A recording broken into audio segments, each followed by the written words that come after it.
오늘 예배 나오신 여러분 주님 이름으로 환영하고 축복합니다. 어렸을 때 엄마가 계모라고 생각해 보신 적 있습니까? 내가 이 아줌마의 친자식이 맞다면 이분이 나를 이렇게 아프게 때릴 수는 없습니다. 기차표 고무장갑으로 맞고 나면 그런 생각이 또 이분이 내 친엄마가 맞다면 내게 이토록 모질게 대할 수는 없습니다. 다른 형제들한테는 잘하는데 유독 나한테는 왜 이렇게 모질게 대할까? 그래서 속상한 마음에 대들었죠. 내 친구 엄마는 안 그런데 왜 내 엄마는 이렇게 못됐어? 엄친아만 있는 줄 알아? 엄친아 뭐죠? 엄마 친구 아들. 엄친아만 있는 줄 알아? 내 친엄도 있어. 내 친구 엄마도 있어 라고 말했다가 깐데 또 까이는 기억이 있으셨을 겁니다. 여리디 여린 어린 심령을 헤아리지 못하고 그래 나는 네 친엄마가 아니다. 내가 너를 다리 밑에서 주워왔다. 기어이 어린 속을 모질게 긁죠. 그래서 한없이 가련한 내 영혼을 연민하며 다리 밑에 계신 친엄마를 눈물 닦아가며 찾아 나셨던 기억도 있고, 그러다 어느 날 감기에 걸려서 몸이 펄펄 끓도록 아플 때 그런 나를 병원에 들쳐업고 밤새 침상 곁에서 물수건 적셔주면서 간호하는 엄마를 보면서 내가 이 여인을 왜 의심했을까? 자신이 어이없고 미안하기도 하고, 의심이 해소되면 그 다음엔 확신이 되죠. 이전보다 엄마가 더 좋아집니다. 그래서 의심이 꼭 나쁜 것만은 아닌 것 같아요. 내 안에서 의심하고 난 다음에 견고해지는 것이 있는 것 같습니다. 신앙의 길에서도 그래요. 우리의 믿음은 흔들립니다. 흔들리지 않는 믿음은 없어요. 흔들리지 않는 믿음은 위험한 믿음이죠. 우리는 굳센 믿음, 강한 믿음, 큰 믿음을 갖기를 원하지만 불행히도 그런 일은 잘 일어나지 않습니다. 외적인 요소에 의해서 흔들리고 또 내적인 요소에 의해서 우리는 흔들려요. 성경을 보면 믿음이 견고한 사람들 얘기가 아니라 믿음이 흔들렸던 사람들의 얘기가 많이 나와요. 어떤 때 믿음이 흔들리는가? 몇 가지 이유가 있죠. 첫 번째는 기대했던 것과 현실이 다를 때 누구라도 흔들립니다. 누가복음 7장 19절 세례 요한이 흔들렸어요. 요한이 그 제자 중 둘을 불러 주께 보내어 이르되 오실 그이가 당신이오니이까 우리가 다른 일을 기다리오리까. 지금 세례 요한은 헤롯 당시의 왕이 동생의 아내 헤로디아라고 하는 여인을 해서 이 저지른 불륜의 관계를 책망하고 어떻게 동생의 아내를 아내로 그렇게 할 수 있어요, 왕이. 그걸 지적했다가 감옥에 갇혔죠. 감옥살이가 힘들었는지. 그리고 세례 요한은 예수님이 메시아 하나님의 아들이라는 걸 한눈에 알아봤는데 감옥살이가 오래되고 그 예수님이 정의롭게 행동하는 게 아니라 자기가 볼 때 좀 모자라게 행동할 때 오랜 옥살이에 지쳐서 예수님의 사역에 대해 의심이 들기 시작했던 것일까? 오실 그이가 예수님 메시아가 맞냐고 자기가 그렇게 메시아라고 얘기를 해놓고 자기가 흔들리는 모습을 보이죠.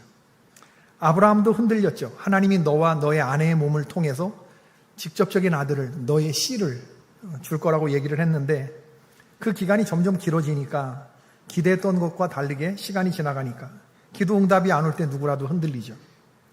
아브라함이 이르되 주 여호와여 무엇을 내게 주시려 하나이까? 나는 자식이 없사오니 나의 상속자는 이 다메섹 사람 엘리에셀이니이다. 누구라도 기도 응답이 원하는 응답이 늦어지면 흔들립니다. 현실의 고통이나 문제가 빨리 해결되지 않으면 불안이 커지죠. 믿음으로 사는 걸 알면서도 흔들리게 되어 있어요. 아브라함이 기대한 것은 거창하고 광대한 우주를 움직여 가시는 그런 주권자 하나님이 아니에요. 작디 작더라도 당장 내 품에 안아볼 수 있는 자식이 그리운 거지. 자식이 기다려지는 거지. 아브라함은 그래서 하나님의 약속을 기다리지 못하고 아내의 몸종 하갈을 통해서 이스마엘을 낳고 말아요. 아브라함의 믿음, 아브라함의 실수, 아브라함의 흔들림. 기대했던 것과 현실이 다르면 흔들리고, 두 번째는 내가 받아줄 수 있는 고난의 이 총량이 있는데 이 총량을 확 벗어나는 고난이 오면 누구라도 흔들려요. 하나님 원망하게 되죠. 시편 73편에서 시편 기자가 흔들립니다. 하나님이 참으로 이스라엘 중 마음이 정결한 자에게 선을 행하시나 나는 거의 넘어질 뻔하였고 나의 걸음이 미끄러질 뻔하였으니 이는 내가 악인의 형통함을 보고 오만한 자를 질투하였음이로다. 예수 믿고 착하게 사는 사람들이 복을 받고 악한 사람들이 벌을 받아야 정당하게 돌아가는 세상이고 그게 하나님의 저스티스지. 그게 하나님의 공의지. 왜 악한 사람들은 살기도 잘 살고 죽을 때도 이렇게 웃으면서 죽음에 가는가? 구약의 성경의 욥도 이와 같은 이유로 흔들리죠. 내가 지금 이토록 자녀 10명을 하루아침에 다 바람이 불어서 함께 잔치하던 아들들, 딸들이 10명이 그냥 그 자리에서 죽어요. 폭삭 그냥 기둥이 무너지는 바람에. 기가 막힌 일입니다, 여러분. 우리에게서 일어나는 일이라고 생각해 보세요. 아들 하나를 앞세워도 그게 기가 막힌데 10명이 그냥 그 자리에서 죽어. 재산이 그만둔 재산이 다 도적질 맞고 다 날아가고, 정수리부터 발끝까지 기와 짱을 그자가 긁어야 될 정도로 흡사 문둥병을 연상케 하는 그런 병이 걸리고 나면 도대체 내가 하나님 믿고 얼마나 잘못했길래 이런 정도의 벌을 받아야 하는지 하나님께 따져 묻고 싶지 않겠어요? 믿음을 어떻게 간직할 수 있겠어요? 저 집은 예수 믿고 복 받았다고 말하는 게 아니라 예수 믿고 저주 받았다고 말하는데, 그러니까 욥은 하나님께 따져 묻고 싶죠. 주님 말씀하여 주옵소서. 내가 도무지 이 정도로 벌을 받아야 하는 이유에 대해서 한 말씀만 좀 해달라고 하는데, 그런데 욥기 30장 20절에 보면 내가 주께 부르짖으나 주께서 대답하지 아니하시오며 내가 섰사오나 주께서 굽어보시기만 하시나이다. 섰사오나라는 말은 할 말이 있어서 일어났는데 하나님 날 쳐다도 안 본다, 그 얘기를. 하나님에 대해서 하나님이 지금 나에게로 벌을 주고 나를 지금 개무시하고 계시네, 개무시. 그럴 때 세 번째는 거짓 교사의 가르침에 넘어갔을 때 흔들립니다. 진리의 잣대가 흔들릴 때. 어리석도다 갈라디아 사람들아, 누가 너희를 꾀더냐? 예수 그리스도께서 십자가에 못 박히신 것이 너희 눈앞에 밝히 보이거늘 누가 너희를 꾀더냐? 너희가 이같이 어리석으냐? 성령으로 시작하였다가 이제 육체로 마치려고 하느냐? 예수 믿고 십자가의 복음으로, 믿음으로 구원받는 줄로 믿습니다. 바울에게 그렇게 들었는데 예루살렘에서 내려온 유대주의자가 아니다, 그것만 갖고는 모자란다. 육체의 할례를 받아야 한다, 이렇게 가르치니 십자가의 복음이 나를 구원하는가, 아니면 이 할례가 나를 구원하는가 헷갈리잖아요. 어느 게 맞는 거야? 흔들리게 되는 거죠. 네 번째, 우리의 믿음이 흔들리는 이유.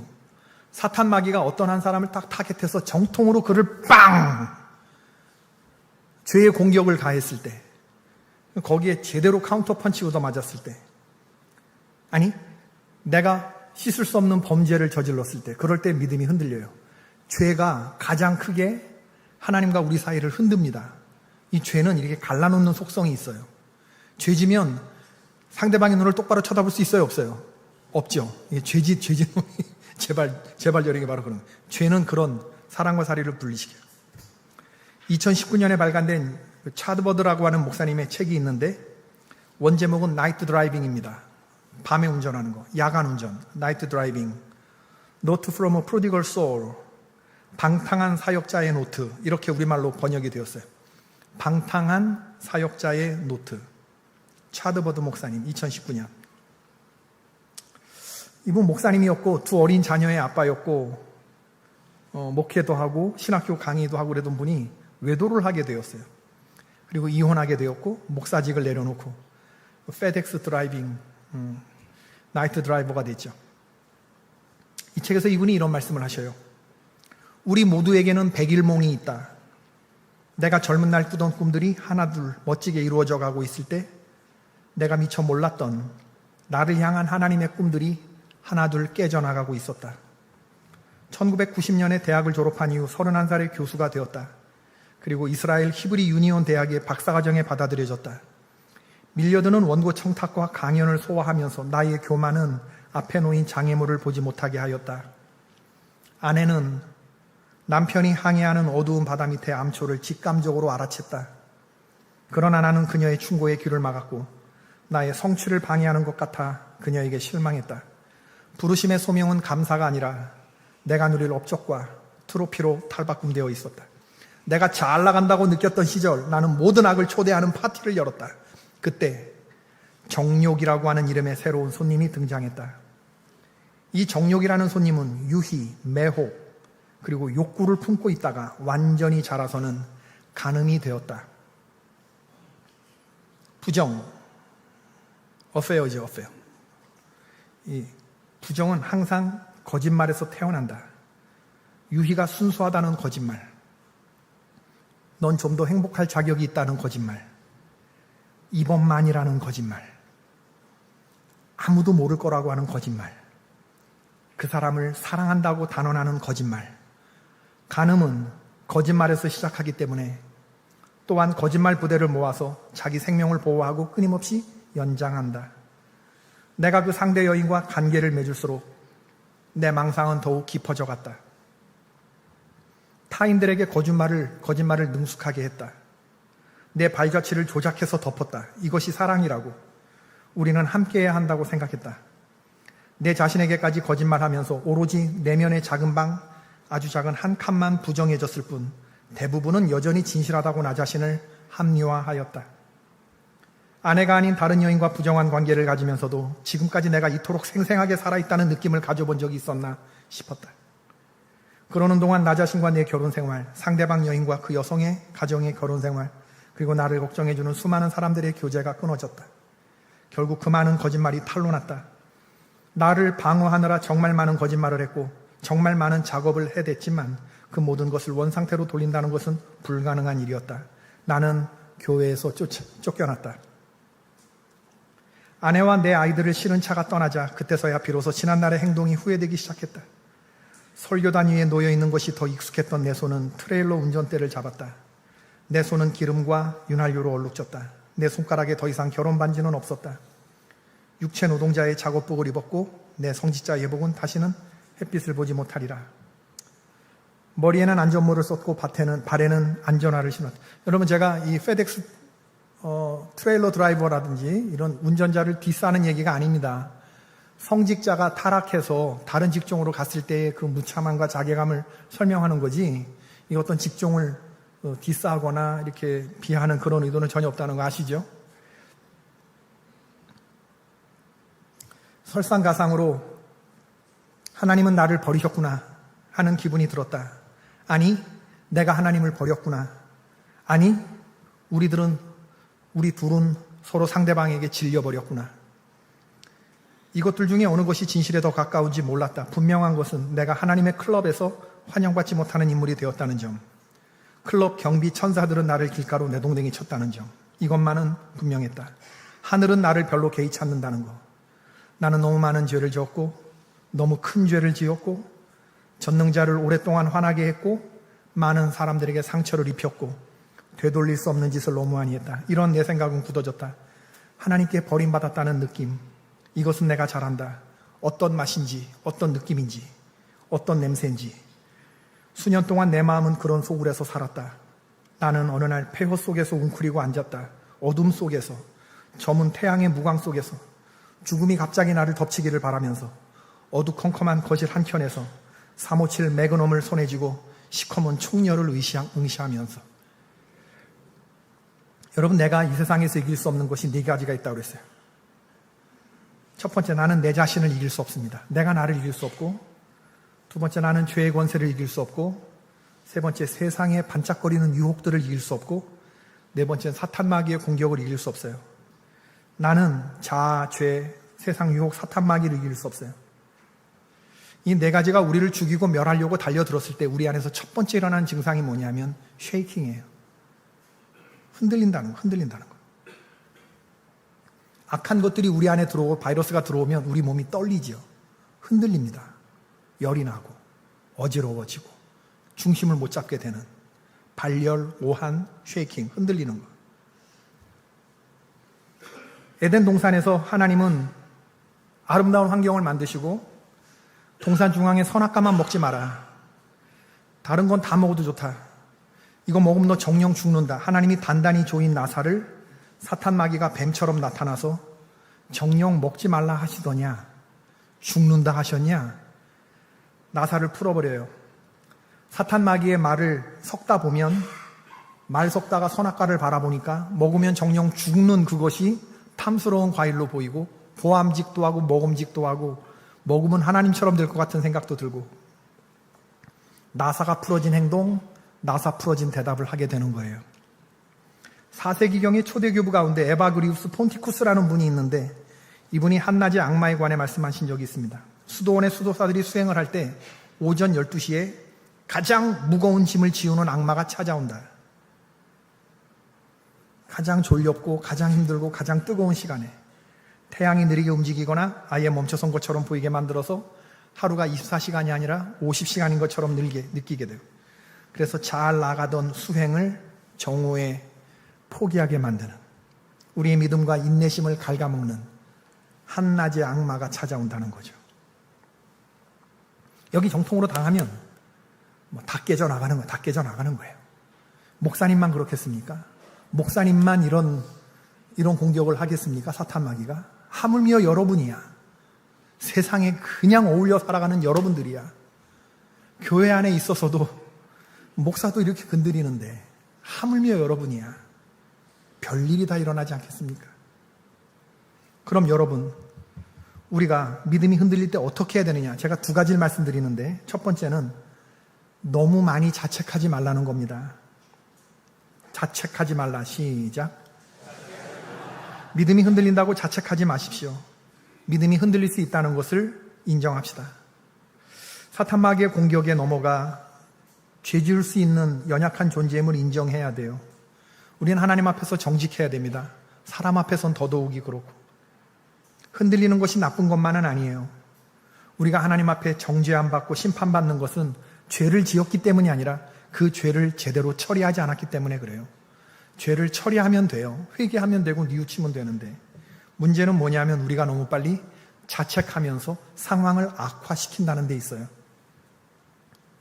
나무는 하루아침에 거목이 되지 않습니다. 어린 묘목을 받침대로 받쳐주고 흙으로 북돋아주고 그런 시간이 필요하듯이, 성도가 그리스도의 사랑 가운데 뿌리가 박히고 터가 굳어지고 그리스도의 장성한 분량에 이르기까지에는 시간이 필요해요. 별일을 다 겪죠. 흔하게 저지르는 실수는 죄를 범했을 때 우리가 쓰러진 자리에서 땅구덩이를 판다는 거예요. 그래서 더 많이 우리 스스로를 악화시킨다는 겁니다. 육체적인 공격을 받았는데 정신과 영혼까지 우리는 학대하면서 문제를 끌고 깊은 구렁이로 점점 들어가는 거예요. 여러분, 흔들리는 믿음, 흔들린다고 너무나 많이 자학하거나 그러지 마십시오. 여러분도 흔들리고 저도 흔들립니다. 흔들려 보지 않은 신앙이 오히려 더 위험해요. 우리는 흔들면서 큽니다.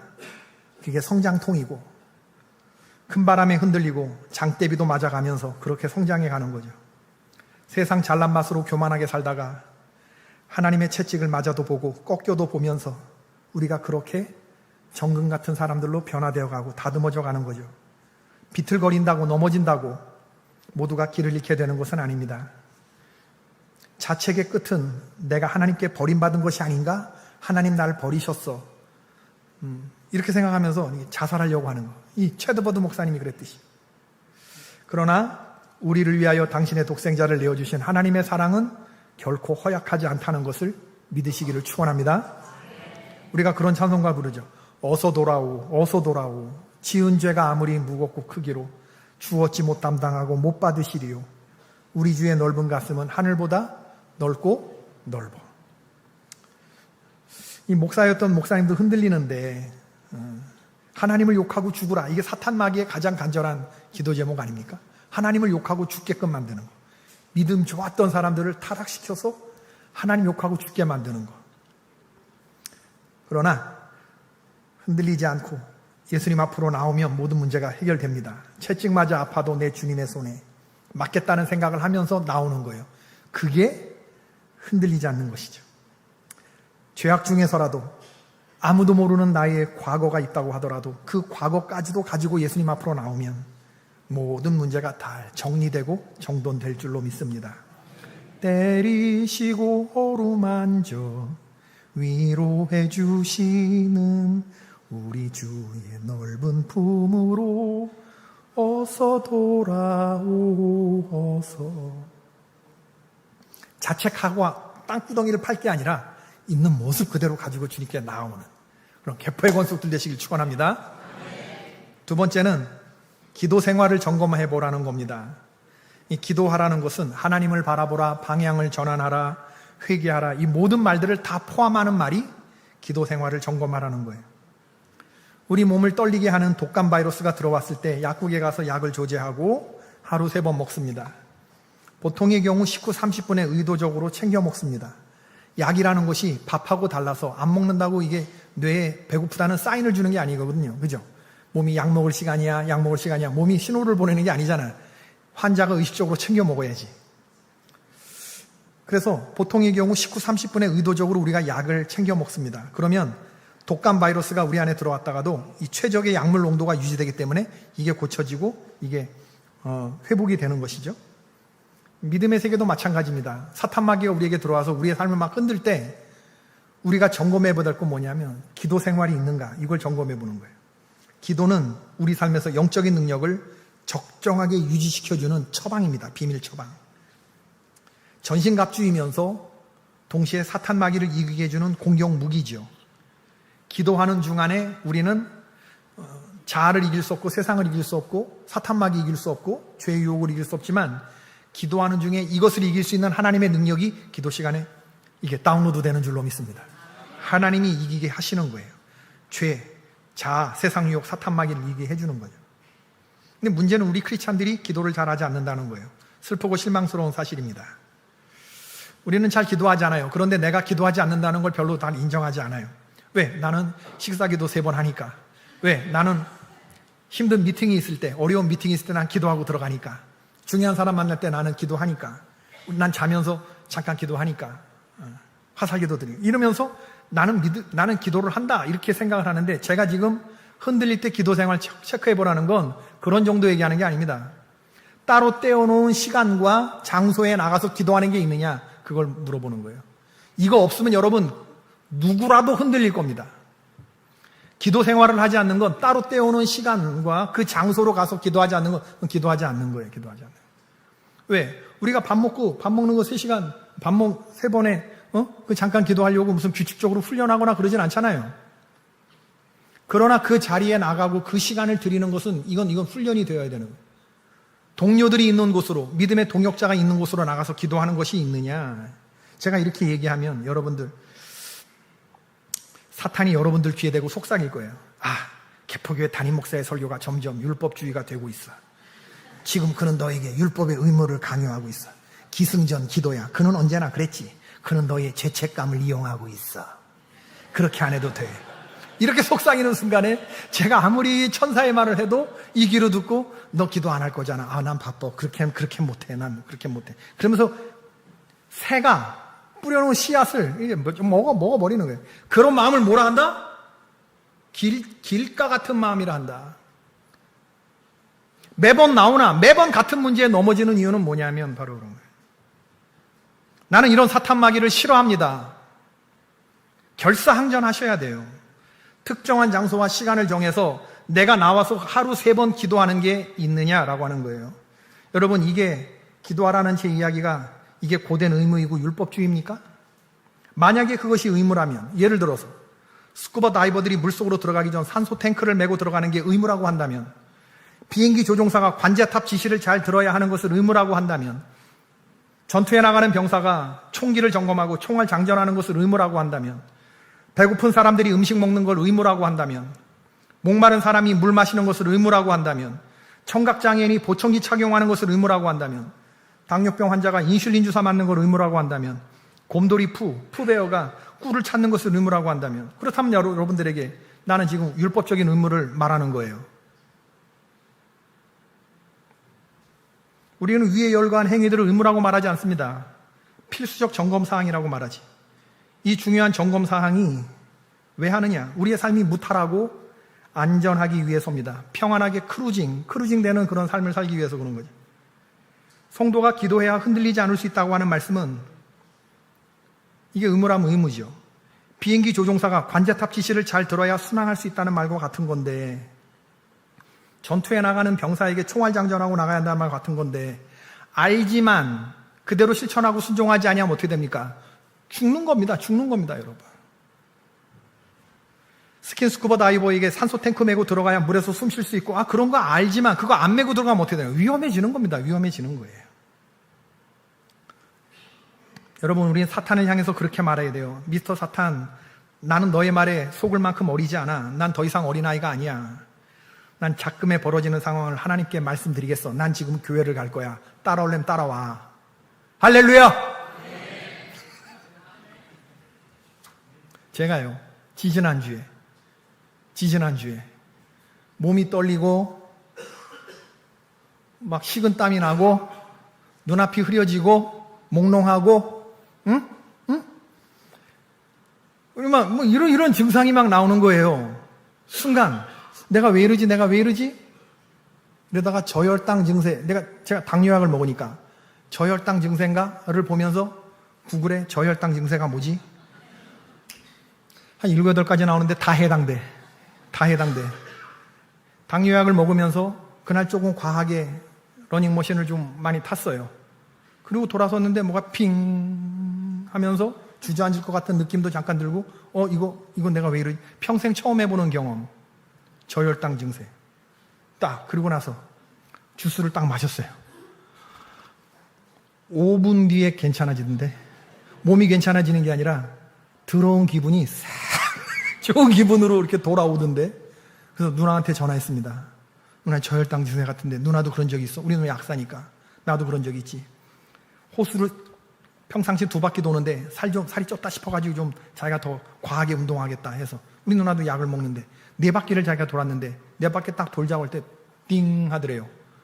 내가 집에까지 갈 수 있을까? 걸어갈 수 있을까? 이런 정도의 아주 불안한 그런 느낌이 들 정도로 어찌어찌 집까지 기어서 그러고 왔는데 집에 사탕을 찾았대. 사탕이 없더래. 바나나가 있더래, 반쪽이. 그걸 먹었대. 그리고 이러고 있었대. 15분 지나니까 더러운 기분이 없어지고 좋은 기분. 여러분, 이러므로 내가 약하다고 하는 존재를 다시 한번 뼈저리게 느끼며 이거 챙겨 먹어야 되겠구나. 챙겨 먹어야 되겠구나. 내가 내 스스로 밸런스 능력을 잊어버렸구나. 이제 약물에 의존해야 되는구나. 이거를 의식적으로 내가 챙기지 않으면 무서운 일이 나에게 일어나겠구나. 예측하면서 살게 되었습니다. 성경에 보면 예수님이 제자들에게 믿음 없는 자들아 5번 얘기했어요. 뭘 먹을까 뭘 마실까 염려하지 마라. 믿음이 작은 자들아. 마태복음 6장 30절, 마태복음 8장 26절. 우리가 죽게 된 것을 안 돌아보냐고 풍랑이 있는 제자들이 예수님 깨우려고 했을 때 어찌하여 무서워하느냐 믿음이 작은 자들아. 아니 풍랑이 있는데 어떻게 안 무서울 수 있어요? 근데 예수님은 무서워하는 게 정상이에요? 안 무서워하는 게 정상이에요? 안 무서워하는 게 정상이라고 생각했어요. 예수님은 믿음이 적은 자들아 했어요. 세 번째는 마태복음 14장 31절. 무리를 걷던 베드로가 바람 보고 무서워했을 때 예수님이 꺼내주면서 믿음이 적은 자여 왜 의심하였느냐. 아니 바람을 보고 무서워하고 파도를 보고 그리고 빠져가는 게 그게 정상이지 우리 생각에. 예수님은 그게 비정상으로 보였던 거예요. 그렇게 우리를 압도하는 환경이 있어도 빠지지 않아야지. 나만 보고 무리를 걸어와야지. 그런 최초의 인간이 될 수 있어야지. 넌 어찌하여 환경을 보았느냐. 이게 우리를 그렇게 바라보신 예수님의 시선이었다. 예수님의 시선을 놓치면 그 다음 보이는 것은 사탄마귀가 뒤에서 조종해 대는 시커멓고 큰 파도, 우리를 압도하는 두려운 현실만 보일 뿐이죠. 그럼 누구라도 흔들리게 되죠. 예수님이 일어나셔서 풍랑을 사람 꾸짖듯이 하셔요. 큰 바람과 풍랑아 잔잔해라. 아니 바다를 꾸짖었어. 그 생명 없는 바다 뒤에서 조종하는 흑암의 세력이 있다는 것을 아신 거죠. 네 번째 마태복음 16장 오늘 본문이죠. 하나님이 지금까지 인도하신 그 역사를 기억하지 못하면, 기억을 잃어버리면, 은혜를 잃어버리면 보리떡 5개와 물고기 2마리로 5,000명을 먹이고도 남을 뿐이 우리 하나님이시라는 것을 잃어버리면 그러면 믿음이 흔들리는 사람이 되고 말아요. 오늘 본문 마지막 마태복음 7장 20절. 변화산에서 예수님 내려오셨을 때 귀신 들린 병자를 산 밑에서 고치지 못해서 쩔쩔매는 장면이 나오는데 예수님이 고쳐주시죠. 우리는 어찌하여 쫓아내지 못하였나이까. 그때 예수님 하시는 말씀, 믿음이 작은 까닭이니라. 아니, 귀신 들린 병자 못 고칠 수 있는 게 당연한 거지. 근데 예수님은 못 고치는 것이 이상한 거예요. 예수님 눈에 보면. 왜? 믿음이 적으니까. 이 5가지 케이스를 보면 뭐냐 하면 기도의 생활이 무너져 있다는 겁니다. 기도하지 않으니 어떻게 하나님의 능력이 우리에게 옵니까? 파이프로 연결되는 게 있어야 내 능력이 어떻게든 가지. 저기 엎드려서 관을 연결하지 않는데 어떻게 내 능력을 주냐고. 어떻게 내 능력을. 앞서 말씀드린 차드버드 목사님이 돌아온 탕자처럼 아버지 하나님의 사랑 안에서 회복되어 가요. 그분이 이렇게 말해요. 하나님이 나를 대하시는 방식이 우리 모두를 대하시는 방식이다. 곧 우리 내부에 있는 사망을 죽임으로써 우리의 삶을 구하신다. 그는 이 파괴와 재건에 우리를 보조하려고 거기에 계시지 않는다. 바람 펴서 가정이 다 깨져나갔는데 그 파괴된 상황에 재건이 돼야 되잖아. 재건이. 근데 하나님이 네가 먼저 해. 내가 도와줄게. 이렇게 보조하려고 계시는 분이 아니라는 거예요. 그는 온전히 우리를 위해 그 일을 하시기 위해 주도적으로 계시다. 그리고 우리가 가져간 것에도 불구하고 그렇게 하시는 유일한 동기는 은혜와 긍휼이다. 14살 딸이 왜 엄마를 속이고 바람을 피웠어요? 라고 물었다. 나의 교만, 나의 자아, 나의 부정에 대해 거짓없이 딸에게 털어놓았다. 딸은 나를 용서했고 나를 안아주었고 우리들은 그렇게 한참을 붙들고 울었다. 나는 자유란 내가 나 아닌 어떤 사람인지 하는 것에서 오는 것이 아니라 있는 그대로 나를 용납하는 어떤 이의 애정어린 환대로부터 나온다는 것을 배웠다. 바람핀 아빠가 14살 딸 품 안에서 자유를 느껴요. 그 딸의 환대와 용서에서 자유를 느껴요. 오랜 시간이 걸려 진짜 승리의 삶은 패배처럼 보이는 곳에서 발견된다는 것을 나는 아프게 깨닫게 되었다. 그곳은 아수라장이며 고통과 상실과 많은 피로 넘친다. 바로 그 오물밭에서 우리는 스폰지처럼 우리의 패배들과 자멸의 행위들을 모두 흡수하셨던 하나님을 일어나 쳐다보게 되는 것이다. 우리 아버지 하나님은 십자가의 잉크로 망가진 우리 인생의 이야기를 다시 쓰신다. 우리가 자아로 넘치는 망쳐놓은 이야기를 가지고 가서 그것을 예수로 채우신다. 우리의 가장 어두운 날이라도 깨진 꿈이 가득한 텅 빈 집에 앉아있을 때라도 지난 패배의 악기들과 싸울지라도 우리가 진짜로 누구인지 바뀌지 않는다. 우리는 용서받은 사람들이다. 우리는 속량받은 사람들이다. 우리는 단 한순간도 우리의 최악의 날이라도 우리를 사랑하기를 멈추지 않으실 아버지 하나님이 꼭 껴안은 사람들이다. 할렐루야. 어린이날 어린이 대공원 미아 보호소에 여러 아이들이 있었는데요. 엄마 손을 잊어버려서 미아 보호소에 갔으니 애들로서는 얼마나 두려운 상황입니까? 어떤 애들은 목에 핏대가 설 정도로 그러면서 악을 쓰면서 엄마 엄마 이러면서 죽을 것처럼 울지요. 그 아이는 엄마로만 채워집니다. 미아보호소 자원봉사자가 아이스크림을 갖다 주고 장난감을 주고도 뭐 다 안 돼. 그냥 막 바락바락하면서 곧 죽을 것처럼 빽빽 울어요. 아우 저러다가 고혈압 터지겠다 이런 생각이 듭니다. 근데 그 옆에 다른 아이가 우는 애를 이렇게 바라보면서 말합니다. 야 울지 마. 그렇게 울면 너 힘들어. 지도 미아보호소 끌려온 주제. 그럼 몸이 아파져. 너네 엄마 아빠가 널 찾으러 올 거야. 우리 아빠가 그랬어. 아빠 손을 놓치면 그 자리 가만히 있으라고. 네가 나를 찾는 게 아니고 내가 너를 찾아갈 거라고. 곧 오실 거야. 그러니 울지 마. 울면 힘들어져. 아파. 엄마를 잃어버리고 더 구덩이를 파고 들어가는 옆에 못난 친구에게 이 아이의 훌륭한 점이 뭐예요? 흔들릴 상황 속에서, 폭풍 같은 상황 속에서 흔들리지 않는다는 거예요. 무섭죠. 그러나 무서움을 견디는 것입니다. 견디는 힘이 뭐예요? 아빠 엄마의 약속을 굴뚝같이 믿는 거예요. 그 약속을 믿고 있는 겁니다. 잠시 뒤에 엄마 아빠가 올 것이다. 나를 이 상황에서 구해줄 것이다. 그러니 울지 않을 수 있고 남들은 죽겠다고 떠드는 순간에도 그럴 수 있는 거예요. 우리에게 필요한 게 바로 이런 겁니다. 흔들리는 상황 속에서도 흔들리지 않는 거, 믿음을 잃지 않는 거, 하나님을 놓치지 않는 거, 눈에 보이지 않는 하나님 붙잡고 있는 거, 거기가 본진이고 여기는 그림자입니다. 여기서 어떤 일이 일어나도 나는 불만 없어요. 목자 되신 하나님께서 나의 길을 인도하실 거라고 하는 걸 내가 알아요. 그 사랑이 나를 오늘 숨쉬게 합니다. 어려운 상황 속에서도. 세상을 살아가는 동안에 나의 힘을 의지할 수 없으니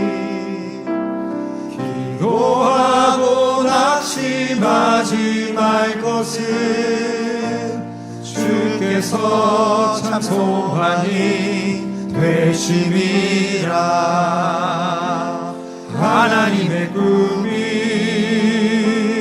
나의 비전이 되고 예수님의 성품이 나의 나의 인격이 되고 성령님의 권능이 나의 능력이 되길 원하고 바라고 기도합니다.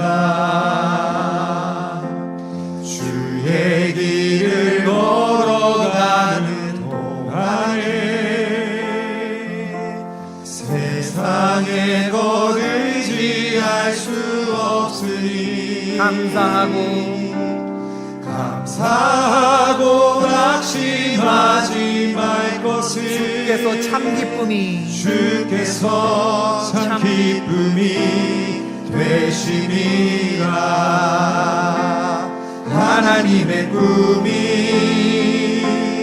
나의 비전이 되고 예수님의 성품이 나의 인격이 되고 성령님의 권능이 나의 능력이 되길 원하고 바라고 1절만 다시 한번 합시다.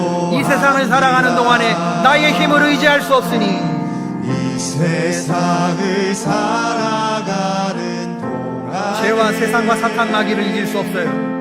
나의 힘을 의지 하나님의 힘을 요청하십시다. 기도하고 낙심하지 맙시다. 기도하고 낙심하지 말 것을 주께서 참 기쁨이 되심이라. 참 소망이 되심이라. 아멘. 하나님의 꿈이 나의 비전이 되고 예수님의 성품이 나의 인격이 되고 아멘입니다. 성령님의 권능이 나의 능력이 되길